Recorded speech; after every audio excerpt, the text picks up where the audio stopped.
Hello दोस्तों, GS with Mahendra में आप सभी का एक बार फिर से स्वागत है साथियों। आज हम जीएस का एक महत्वपूर्ण टॉपिक मानव रक्त परिसंचरण के विषय में पढ़ेंगे।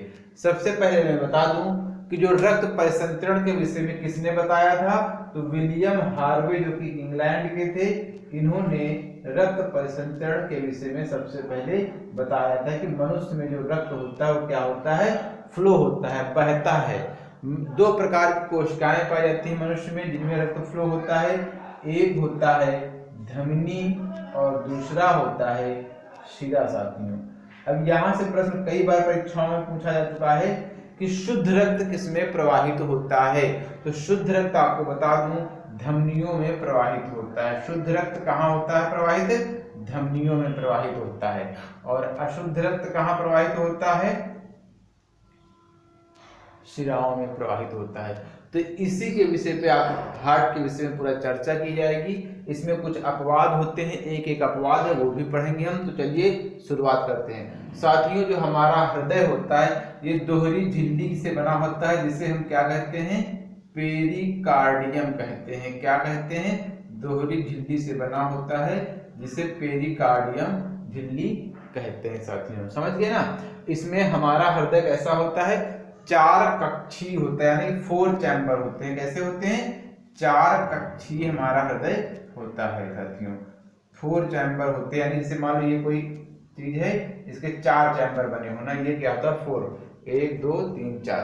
तो देखो जो ऊपर वाला ये चैम्बर होता है इसको क्या कहते हैं, बायां आलिंद।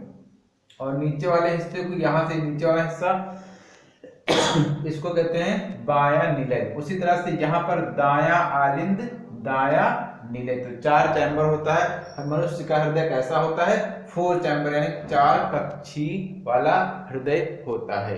अब आइए इसकी शुरुआत करते हैं साथियों। जैसा कि मैंने बताया धमनियों और शिराओं में रक्त प्रवाहित होता है।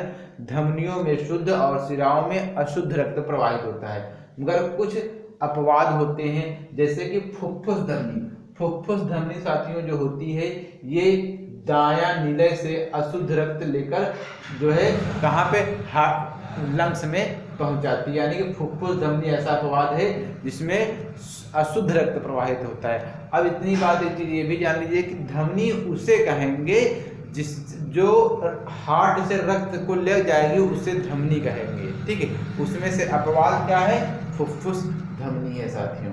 ठीक है, फिर उसके बाद है ये जो महाधमनी होती है ये शुद्ध रक्त प्रवाहित करती है। क्या होता है, महाधमनी जो होती है शरीर की सबसे बड़ी धमनी होती है, इसमें शुद्ध रक्त प्रवाहित होता है। और ये कहाँ से रक्त जाता है, देखो एरो बना हुआ है, ये बाएं निलय से महाधमनी में शुद्ध रक्त प्रवाहित होता है और पूरे शरीर में फैलता है। अब मैं एक चीज और बता दूं, जो हार्ट का एक बायां हिस्सा है, बाएं हिस्से में शुद्ध रक्त और दाएं हिस्से में अशुद्ध रक्त प्रवाहित होता है साथियों। ठीक है, फिर इसके बाद देखिए आगे चलते हैं। तो बायां आलिंद बोलते हैं, नीचे वाले को निलय बोलते हैं। और जो ये एरो बने हैं ये क्या है, वाल्व है। इसको, इस एरो को क्या बोलते हैं, ऊपर से आता है ब्लड तो ये खुलते हैं और फिर उसके बाद जब बंद होते हैं तो इसको द्विवल्नी का पार्ट या बाइकस्पिड वाल्व कहा जाता है साथियों। ठीक है, ये कहाँ पाए जाते हैं, बायां आलिंद और बायां निलय के मध्य में पाई जाती हैं। ठीक है,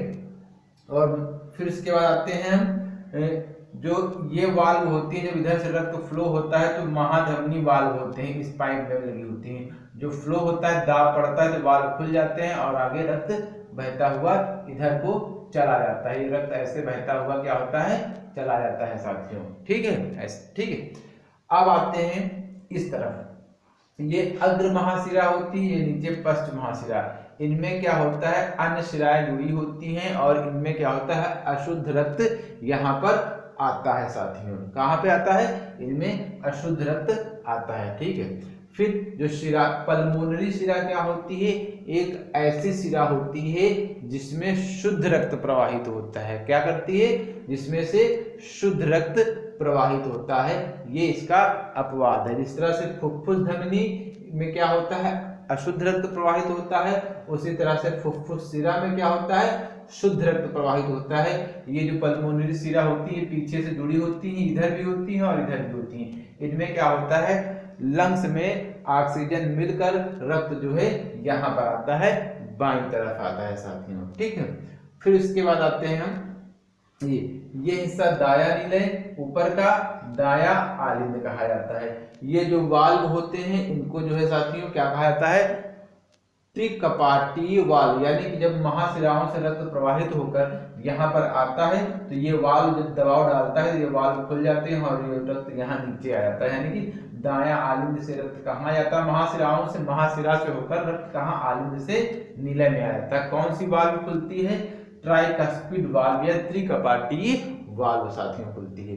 फिर उसके बाद जब यहाँ रक्त भर जाता है यानी कि दाएं निलय में तो क्या होता है, दबाव पड़ता है तो ये वाली वाल्व यानी कि फुफ्फुस धमनी की वाल्व खुलती है, जिन्हें पल्मोनरी वाल्व या फुफ्फुस वाल्व भी कह सकते हैं। ये खुलती हैं और ये रक्त कहाँ चला जाता है, जो है लंग्स में चला जाता है, किडनियों में जाता है और वहां पर किडनी में क्या होता है, ये रक्त क्या होता है, शुद्ध होता है साथियों। ठीक है, तो इस तरह से ये अशुद्ध रक्त का फ्लो कहाँ से होता है, महाधमनी में होता है साथियों। ठीक है, फिर इसमें से यही प्रश्न पूछे जाते हैं कि शुद्ध रक्त किस में प्रवाहित होता है, अशुद्ध रक्त कौन से में प्रवाहित होता है, फुफ्फुस धमनी में कैसा रक्त प्रवाहित होता है, अशुद्ध रक्त, फुफ्फुस शिरा में शुद्ध रक्त।